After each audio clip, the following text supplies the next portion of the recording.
अस्सलाम वालेकुम स्टूडेंट्स। जो टॉपिक अभी हम आज स्टार्ट करेंगे दैट इज़ सब फाइलम एक्टिनोपोडा। और सब फाइलम एक्टिनोपोडा के अंदर हम तीन तरह के एनिमल्स को स्टडी करेंगे। एक है फोरामिनिफेरंस, एक है हेलियोजोन्स और एक है रेडियोलारियंस। तो सबसे पहले स्टार्ट करते हैं फोरामिनिफेरंस को। फोरामिनिफेरंस को फोरम भी कहा जाता है और ये समंदर में यानी कि मेरीन का मतलब है समंदर में पाए जाने वाले अमीबा का ग्रुप है। फोरामिनिफेरंस जो होते हैं इनके पास रेटिकुलोपोडिया होता है और ये एक ऐसा शेल या टेस्ट बनाते हैं जो कि मेनली कैल्शियम कार्बोनेट का बना हुआ होता है। अब हम एक फोरामिनिफेरन देखते हैं जिसके पास रेटिकुलोपोडिया होता है। तो स्टूडेंट्स, ये जो पिक्चर आप देख रहे हो ये फोरामिनिफेरन की है और ये फोरामिनिफेरन की है और इसके अंदर ये जो ब्रांच से इसकी जो सूडोपोडिया है इनके रेटिकुलोपोडिया इसके अंदर मौजूद हैं। तो स्टूडेंट्स, फोरामिनिफेरन का जो टेस्ट है वो इस तरह का देखने में नज़र आता है और ये कैल्शियम कार्बोनेट का बना हुआ है और इसके अंदर जो सबसे पहला जो इसके अंदर आपको चैम्बर्स नज़र आ रहे हैं, एक ये है डिफरेंट चैम्बर्स हैं, ठीक है। तो जो सबसे छोटा चैम्बर है ना, ये इसने पहले सबसे पहला चैम्बर जो है ना ये फोरामिनिफेरन अमीबा ने अपने ऊपर सेक्रेट किया था। उसके बाद जब ये जो है अमीबा मज़ीद ग्रो करता है तो ये एक और शेल का जो है पीस या चैम्बर जो है वो ग्रो कराता है और आहिस्ता आहिस्ता जो हर नया उगने वाला जो इसका चैम्बर होता है इसके टेस्ट का वो पहले वाले की निस्बत बड़ा होता है और ये जो फाइनली आप जो लास्ट चैम्बर देख रहे हो ये सबसे बड़ा है, ठीक है। तो लेकिन ये इसके जो चैम्बर्स होते हैं ना इनमें एक ख़ास सिमेट्री पाई जाती है। ये आपको नज़र आ रहा है कि एक के फ़ौरन बाद दूसरा चैम्बर है और ये इस तरह कॉइल्ड सा जो है आपको नज़र आ रहा है, बिल्कुल ऐसे ही जैसे कि एक स्नेल का शेल होता है। स्नेल का शेल आपको मैं दिखा देती हूँ। तो ये स्टूडेंट्स आपको स्नेल का शेल नज़र आ रहा है। तो स्नेल के शेल में भी ऐसे ही कॉइलिंग सी होती है, जबकि फोरामिनिफेरन के जो टेस्ट है उसमें भी इसी तरह की कॉइलिंग नज़र आती है। अब हम बुक से देख लेते हैं। इन्होंने कहा है कि जो फोरामिनिफेरन ग्रो करता है वो ज़्यादा बड़े बड़े चैम्बर जो है वो सक्रीट करता है और जो नया हर अगला बनने वाला चैम्बर पिछले वाले चैम्बर के साथ जुड़ा रहता है, ठीक है।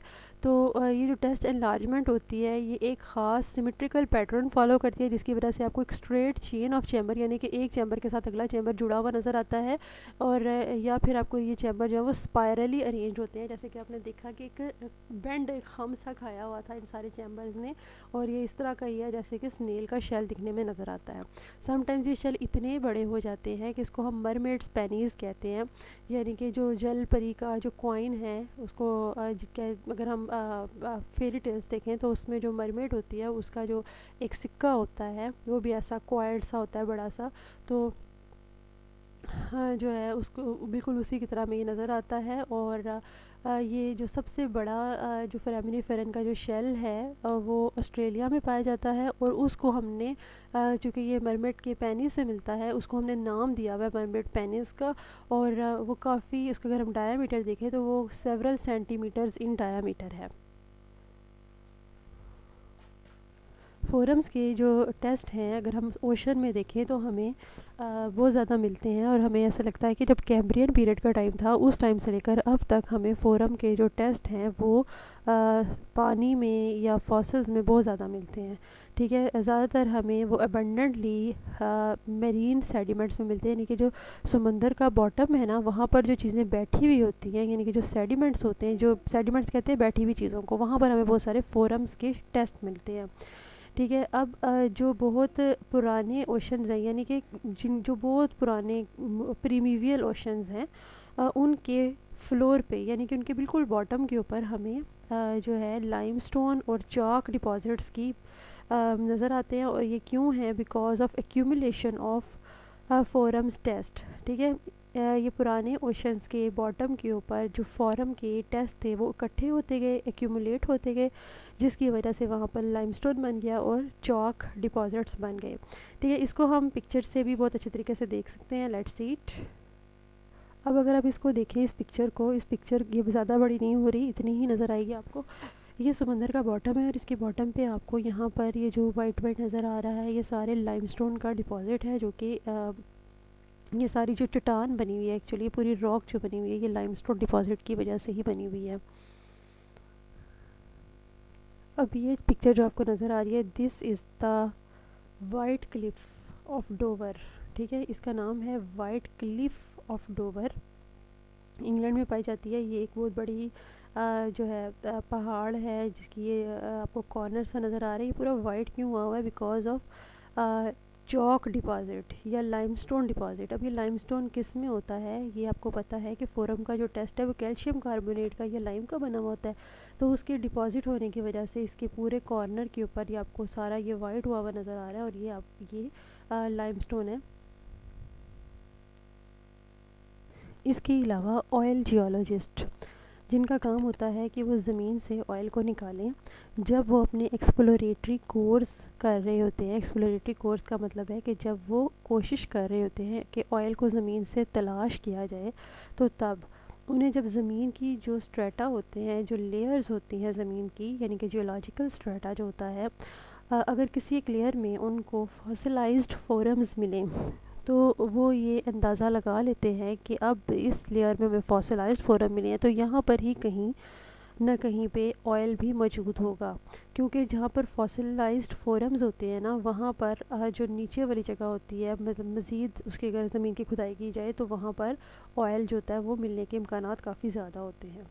तो नेक्स्ट जो हमने पढ़नी है इसमें टाइप, दैट इज़ हेलियोजोन्स। और हेलियोजोन्स जो होते हैं ये एक्वाटिक अमीबा होते हैं, और ये प्लैंक्टोनिक भी हो सकते हैं, या ये किसी सबस्ट्रेट के साथ स्टॉक के ज़रिए से जुड़े हुए हो सकते हैं। ठीक है, पहले तो हम बात करते हैं प्लैंक्टोनिक क्या होता है। प्लैंक्टोनिक एक ऐसा स्मॉल माइक्रोस्कोपिक ऑर्गेनिज्म होता है जो कि उसके जिसके पास स्विम करने की इतनी एबिलिटी नहीं होती। और जो प्लैंक्टोनिक ऑर्गेनिजम्स होते हैं इनको मेनली फ़िश या जो समंदर में पाए जाने वाले बड़े एनिमल्स होते हैं उसको खाते हैं।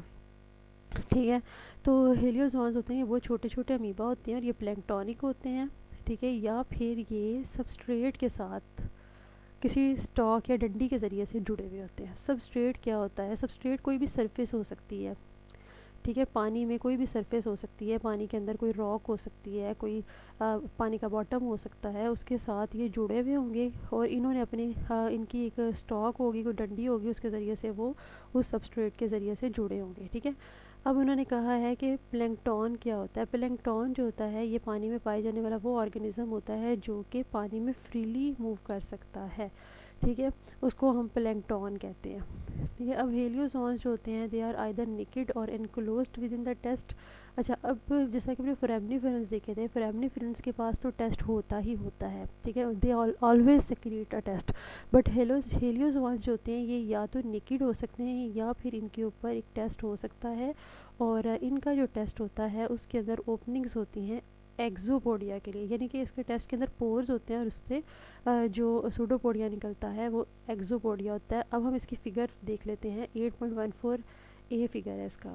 तो स्टूडेंट्स आपकी बुक में ये पिक्चर है जो फिगर नंबर 8.14 है, जिसके ऊपर रेडियोलारियन जो है इसकी तस्वीर बनी हुई है।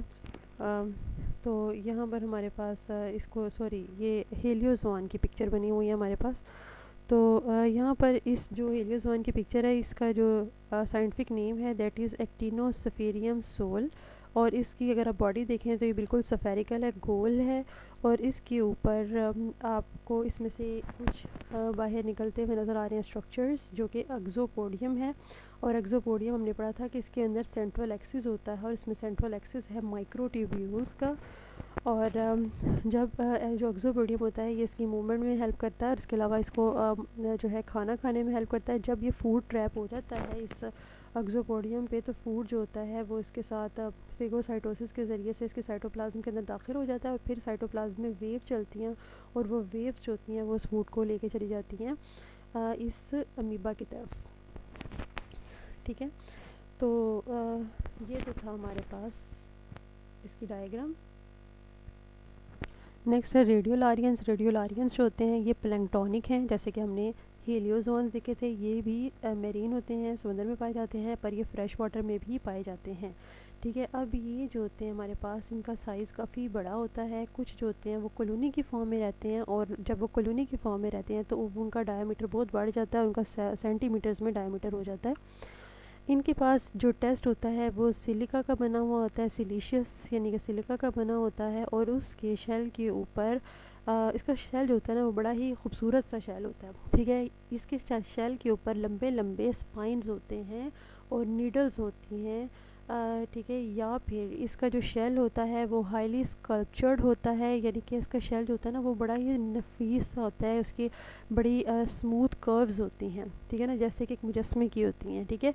एंड ऑर्नामेंटेड लेटिस, और बड़ा ही सजावट वाला इसके ऊपर जो इसका शेल होता है वो लेटिस की फॉर्म में होता है। ऐसा लगता है कि जिस तरह जो है एक जाल सा बना हुआ है। लेटिस का मतलब है एक नेटवर्क सा बना हुआ है, और वो नेटवर्क बड़ा सजा सवरा सा होता है, ठीक है। अब हम ज़रा इसकी पिक्चर देख लेते हैं। हमारे पास 8.14b में ये रेडियोलारियन की पिक्चर दिखाई गई है।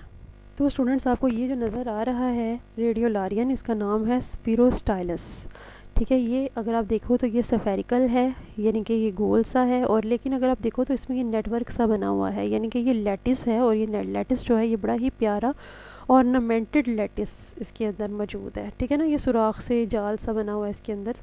तो ये हमारे पास है रेडियो लारियन।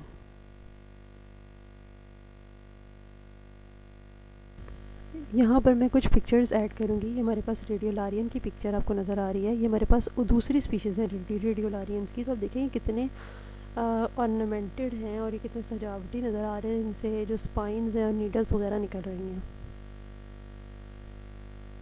देन उन्होंने ये बताया कि जब रेडियोलारियंस मर जाते हैं तो उनका जो शेल होता है और ये पूरा ऑर्गेनिज्म जो होता है ये ड्रिफ्ट होता हुआ, यानी कि नीचे गिरता गिरता ओशन के बॉटम पे चला जाता है। और जो हमें यूकैरियोट्स में जो पुराने फॉसिल्स मिलते हैं उनमें से एक जो पुराना फॉसिल है वो हमारे पास रेडियोलारियंस हैं, और रेडियोलारियंस के जो शेल्स हैं, लिहाजा ये हमारे पास ओल्डेस्ट नॉन फॉसिल्स हैं। लिहाजा ये एमसीक्यू के हवाले से आप देख लीजिएगा। अब हम इसमें देखते हैं कि इसमें से क्वेश्चंस किस तरीके से आ सकते हैं स्टूडेंट्स। इसमें से लॉन्ग क्वेश्चन भी बन सकता है, लेकिन ये कि इसमें आपको डिफरेंसेस आने चाहिए। फोरामिनिफेरन क्या अगर पूछा जाए फोरामिनिफेरन का रेडियोलारियन से डिफरेंस पूछा जाए या हीलियोजोन से पूछा जाए तो आपको आना चाहिए। इसके अलावा इन तीनों के ना अंदर से एमसीक्यूज़ जो हैं वो बन सकते हैं कि इनकी केमिकल कंपोजिशन क्या है, ये किस तरह के दिखते हैं, ये कहाँ पाए जाते हैं, तो आपने ये सारा देख लेना है। नेक्स्ट हम स्टार्ट करेंगे फाइलम लेबिरिंथोमॉर्फा, ठीक है। तो लेबिरिंथोमॉर्फा की हम पिक्चर भी देखते हैं अभी। तो ये हमारे पास पिक्चर है लेबिरिंथोमॉर्फा की, और ये इसका जो मेंबर है इसका नाम है लेबिरिंथ्यूला। और इसकी शेप अगर आप देखें तो स्पिंडल शेप है। स्पिंडल शेप क्या होती है, जो कि सेंटर से ब्रॉड होती है और कॉर्नर से नैरो होती है। तो ये स्पिंडल शेप्ड होते हैं, नॉन अमीबॉइड सेल्स होते हैं। नॉन अमीबॉइड का क्या मतलब होता है कि ये मूव नहीं कर सकते, ठीक है ना।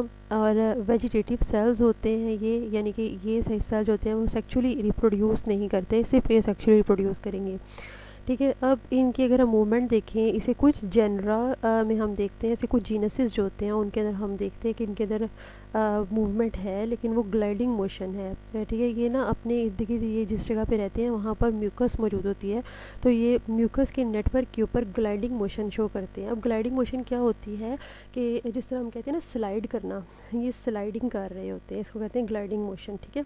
तो इसके जो मेंबर्स होते हैं ज़्यादातर जो है वो मरीन होते हैं, और जो मेंबर्स होते हैं वो समंदर में खाते किस तरीके से हैं, या तो वो सेप्रोजोइक होते हैं। सेप्रोजोइक का क्या मतलब होता है कि ये गले सड़े फूड को खाते हैं, या तो फिर ये पैरासिटिक होते हैं, यानी कि जैसे आप यहाँ पर देख रहे हो कि दे आर पैरासाइट्स, ठीक है। ये हमारे पास जो पैरासिटिक होते हैं किसके पर पैरासाइट होते हैं, ये एल्गी को खाते हैं या फिर ये समंदर में पाई जाने वाली ग्रास को खाते हैं।